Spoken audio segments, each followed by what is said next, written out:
محترم سامعین، السلام علیکم ورحمۃ اللہ وبرکاتہ۔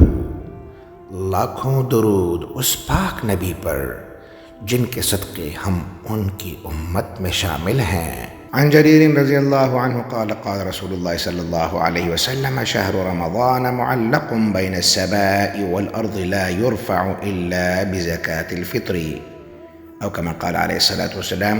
حضرت جریر رضی اللہ عنہ سے روایت ہے کہ رسول اللہ صلی اللہ علیہ وسلم نے فرمایا، رمضان المبارک کے روزے آسمان اور زمین کے درمیان معلق رہتے ہیں، انہیں صدقۃ الفطر کے بغیر نہیں اٹھایا جاتا، یعنی ان کی کامل قبولیت اس وقت ہوتی ہے جب صدقۃ الفطر ادا کیا جائے۔ صدقۃ الفطر کا نصاب کیا ہے؟ نمبر 1، اگر کسی شخص کی ملکیت میں 7.5 تولے سونا یا اس سے زائد صرف سونا موجود ہو، خواہ جس شکل میں ہو، مثلاً زیورات، ڈلی آرائشی سامان، سکے وغیرہ، تو اس شخص پر صدقۃ الفطر واجب ہے۔ نمبر 2، اگر کسی کی ملکیت میں 52.5 تولہ چاندی یا اس سے زائد صرف چاندی موجود ہو، خواہ جس شکل میں ہو، مثلاً زیورات، ڈلی آرائشی سامان، سکے وغیرہ، تو اس پر بھی صدقۃ الفطر واجب ہے۔ نمبر 3، اگر کسی کی ملکیت میں 52.5 تولہ چاندی کی مالیت کے برابر یا اس سے زائد صرف نقدی موجود ہو، خواہ جس ملک کی بھی ہو، مثلاً روپے، ریال، ڈالر، درہم وغیرہ، تو اس پر بھی صدقۃ الفطر واجب ہے۔ نمبر 4، اگر کسی کی ملکیت میں 52.5 تولہ چاندی کی مالیت کے برابر یا اس سے زائد صرف تجارت کا مال ہو، تو اس پر بھی صدقۃ الفطر واجب ہے۔ نمبر 5، اگر کسی کی ملکیت میں 52.5 تولہ چاندی کی مالیت کے برابر یا اس سے زائد صرف زائد از ضرورت سامان موجود ہو، تو اس پر بھی صدقۃ الفطر واجب ہے۔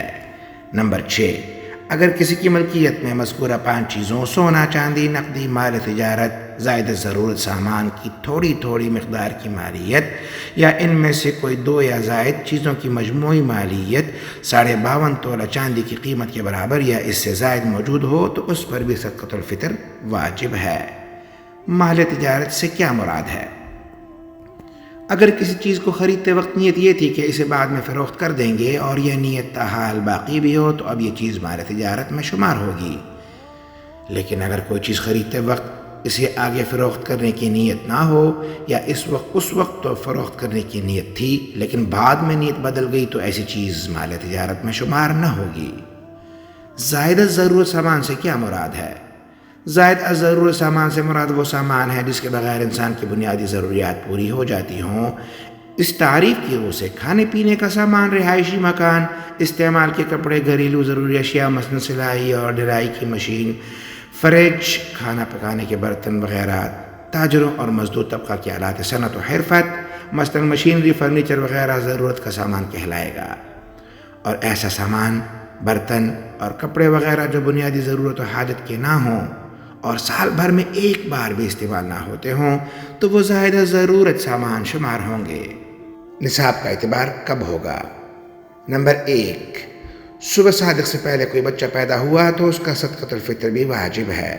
نمبر 2، صبح صادق سے پہلے کوئی کافر مسلمان ہوا اور اس کی ملکیت میں نصاب کے برابر مال موجود تھا تو اس پر بھی صدقۃ الفطر واجب ہے۔ نمبر 3، صبح صادق سے پہلے کوئی فقیر صاحب نصاب بن گیا تو اس پر بھی صدقۃ الفطر واجب ہے۔ نمبر 4، اگر کوئی صاحب نصاب شخص عید الفطر کی صبح صادق کے بعد فوت ہو گیا یا مالدار فقیر بن گیا، تب بھی اس پر صدقۃ الفطر واجب ہے۔ اگر فوت ہونے والے شخص نے صدقۃ الفطر کی ادائیگی کی وصیت کی تھی تو وارثوں پر واجب ہے کہ اس کے مال کے 1/3 حصہ میں سے صدقۃ الفطر کی ادائیگی کر دیں، اور اگر مرحوم نے وصیت نہیں کی تھی تو وارثوں پر اس کی ادائیگی واجب نہیں ہے۔ تاہم اگر تمام ورثاء عاقل بالغ ہوں اور اپنی رضامندی سے وراثت کے مال میں سے صدقۃ الفطر ادا کر دیں تو امید ہے کہ اللہ تعالیٰ اسے قبول فرما کر مرحوم سے باز پرسی نہیں فرمائیں گے۔ یہ واضح رہے کہ اگر ورثاء میں کوئی نابالغ موجود ہو تو اس کی رضامندی معتبر نہ ہوگی، اس لیے وصیت نہ کرنے کی صورت میں نابالغ کے حصے سے مرحوم کے صدقۃ الفطر کی ادائیگی درست نہ ہوگی۔ نمبر 5، اگر کوئی بچہ صبح صادق کے بعد پیدا ہوا یا کوئی کافر صبح صادق کے بعد اسلام لایا یا کوئی فقیر صبح صادق کے بعد مالدار بن گیا تو ان سب پر صدقۃ الفطر واجب نہیں ہے۔ صدقۃ الفطر کی ادائیگی کا وقت کب ہوگا؟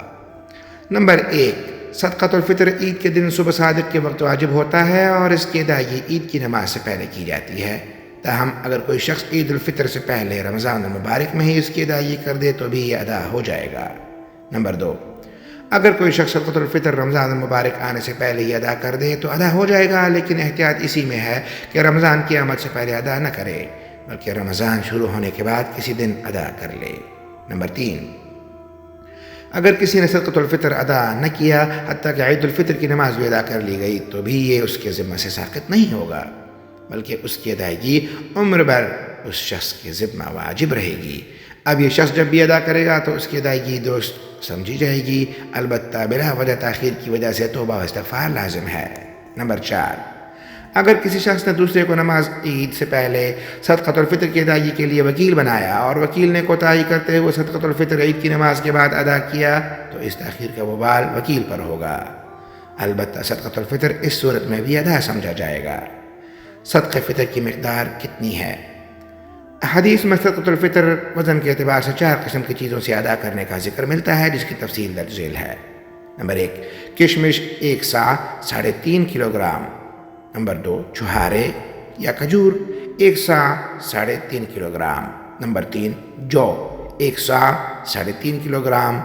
نمبر 4، گندم آدھا سا 1.25 کلو گرام۔ اس حوالے سے چند مسائل ملاحظہ ہوں۔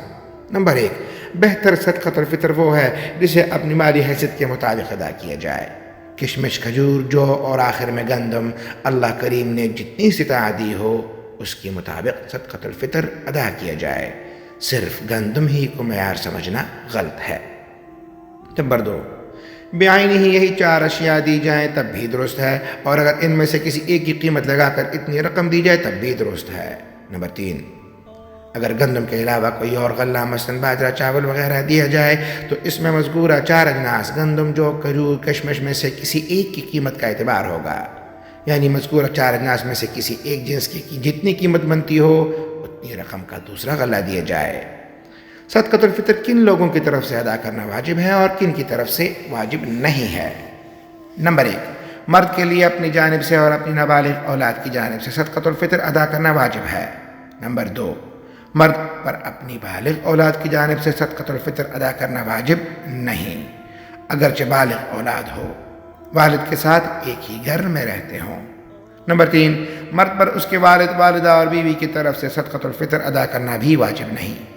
نمبر 4، ایسی بالغ اولاد جو مجنون اور پاگل ہو تو اس کا حکم بھی نابالغ اولاد کی طرح ہے، اس کی جانب سے بھی ادا کرنا والد پر واجب ہے۔ نمبر 5، چھوٹے بہن بھائیوں اور دیگر رشتہ داروں کی جانب سے صدقۃ الفطر ادا کرنا واجب نہیں، اگرچہ وہ اس شخص کی زیر کفالت ہوں۔ نمبر 6، عورت اگر خود صاحب نصاب ہو تو اس پر اپنی جانب سے تو صدقۃ الفطر ادا کرنا واجب ہے، لیکن اس پر کسی اور کی طرف سے صدقۃ الفطر ادا کرنا ضروری نہیں ہے، نہ بچوں کی طرف سے، نہ ماں باپ کی طرف سے اور نہ شوہر کی طرف سے۔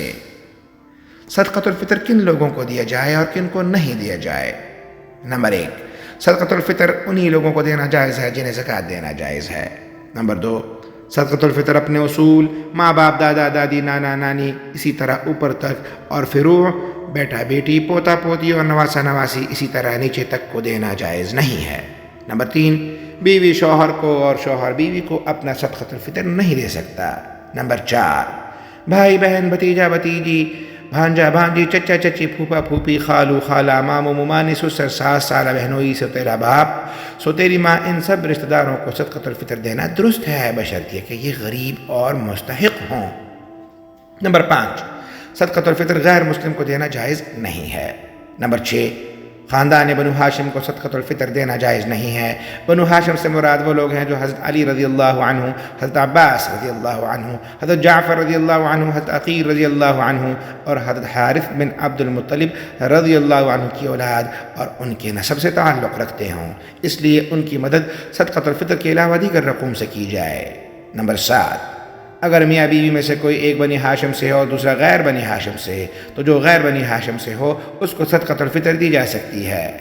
اگر باپ بنی ہاشم سے ہو تو اس کی اولاد بھی بنی ہاشم سے شمار ہوگی۔ اگر باپ غیر بنی ہاشم سے ہو، بیوی بنی ہاشم سے ہو تو اولاد غیر بنی ہاشم شمار ہوگی، کیونکہ نسب میں باپ کا اعتبار ہوتا ہے، ماں کا نہیں ہوتا۔ نمبر 8، اگر استاد غریب ہے اور نصاب کا مالک نہیں ہے تو شاگرد کے لیے استاد کو صدقۃ الفطر دینا جائز ہے، بلکہ مستحق استاد کو صدقۃ الفطر دینے کا ثواب زیادہ ملے گا۔ نمبر 9، مستحق ملازمین کو بطور تنخواہ صدقۃ الفطر کی رقم دینا جائز نہیں، ہاں تنخواہ کے عنوان کے علاوہ ویسے امداد کے طور پر دے دی جائے تو جائز ہے۔ نمبر 10، کئی افراد کا صدقۃ الفطر ایک شخص کو دیا جا سکتا ہے، اسی طرح ایک فرد کا صدقۃ الفطر بھی کئی افراد کو دیا جا سکتا ہے۔ نمبر 11، ایسی NGOز اور ادارے جو شرعی حدود کا لحاظ نہیں کرتے انہیں صدقۃ الفطر دینا جائز نہیں ہے۔ بیرون ملک مقیم افراد صدقۃ الفطر کس ملک کے اعتبار سے ادا کریں گے؟ نمبر 1، جس شخص پر صدقۃ الفطر واجب ہو اس کی جگہ کا اعتبار کیا جائے گا۔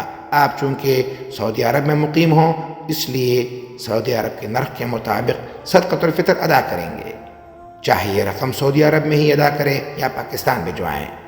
نمبر 2، مرد اپنی ذات کے علاوہ اپنی نابالغ اولاد کا صدقۃ الفطر بھی واجب ہوتا ہے، اس لیے آپ کے وہ بچے جو نابالغ ہیں ان کے صدقۃ الفطر کی ادائیگی بھی آپ کے ذمہ ہے، چاہے وہ آپ کے ساتھ سعودی عرب میں مقیم ہوں یا پاکستان آ چکے ہوں۔ ان کے صدقۃ الفطر کی ادائیگی بھی آپ سعودی عرب کے نرخ کے مطابق ہی پاکستان بھجوائیں گے۔ نمبر 3، آپ کی بیوی اور بالغ اولاد اگر صاحب نصاب ہو تو ان کا صدقۃ الفطر ادا کرنا خود انہی پر واجب ہے۔ اگر وہ سعودی عرب میں مقیم ہوں تو سعودی عرب کے اعتبار سے پاکستان بھجوائیں گے، اور اگر پاکستان میں مقیم ہوں تو پاکستان کے اعتبار سے یہاں ادا کریں گے۔ نمبر 4، اگر آپ اپنی بیوی اور بالغ بچوں کا صدقۃ الفطر ان کی اجازت سے خود ادا کرنا چاہیں تو بیوی بچوں کے سعودی عرب میں ہونے کی صورت میں تو سعودی عرب کے نرخ کا اعتبار کریں گے، اور اگر بیوی بچے یہاں پاکستان میں ہوں تو پاکستان کے نرخ کے اعتبار سے ادا کرنا بھی جائز ہے، لیکن بہتر یہ ہے کہ ادائیگی سعودی عرب کے نرخ کے مطابق ہی بھجوائیں، کیونکہ اس میں فقراء اور مساکین کا نفع زیادہ ہے۔ اللہ تعالی ہمیں صدقۃ الفطر کے مسائل کو صحیح اور درست سمجھنے کی توفیق عطا فرمائے، آمین۔ مزید ویڈیوز حاصل کرنے کے لیے چینل کو سپورٹ دیں، لائک کریں، سبسکرائب کر دیں اور بیل آئیکن کو پریس کر دیں۔ شکریہ۔